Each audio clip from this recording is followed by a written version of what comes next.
নতুন রাজনৈতিক দল হিসেবে আত্মপ্রকাশের পর থেকেই জাতীয় নাগরিক পার্টি নানা আলোচনার কেন্দ্রে ছিল। তবে সাম্প্রতিক সময়ে দলটির অভ্যন্তরীণ সংকট ও একের পর এক পদত্যাগ এনসিপিকে বড় ধরনের চ্যালেঞ্জের মুখে ফেলেছে। শীর্ষ নেতৃত্ব থেকে শুরু করে জেলা উপজেলা পর্যায়ের নেতাদের দল ছাড়ার ঘটনায় দলটির রাজনৈতিক ভবিষ্যৎ ও সাংগঠনিক স্থিতি নিয়ে প্রশ্ন উঠেছে।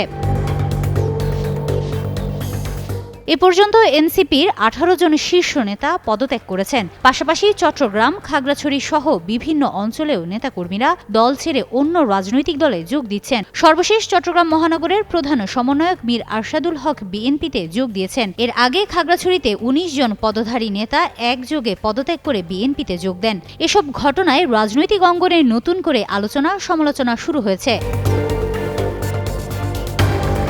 দলটির সদস্য সচিব আখতার হোসেন একদিকে বলছেন কয়েকজন নেতার পদত্যাগে দলে কোনো প্রভাব পড়বে না, অন্যদিকে আবার পদত্যাগকারীদের ফেরাতে আলোচনা চলছে বলেও মন্তব্য করেছেন। এই বক্তব্য দলের ভেতর এবং বাইরে বিভ্রান্তির তৈরি করেছে।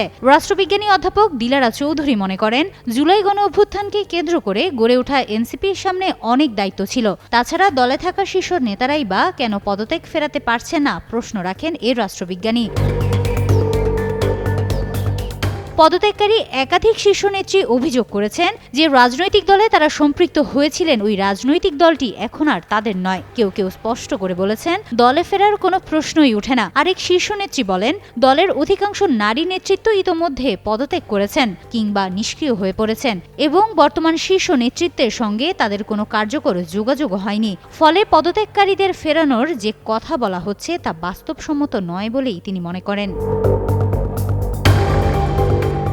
এনসিপির যুগ্ম মুখ্য সমন্বয়ক মাহবুব আলম জানিয়েছেন পদত্যাগকারীদের ফেরাতে আনুষ্ঠানিক কোনো আলোচনা এখনও শুরু হয়নি, তবে বিষয়টি এখনও প্রক্রিয়াধীন। হিমাতুল জান্নাত, যুগান্তর নিউজ।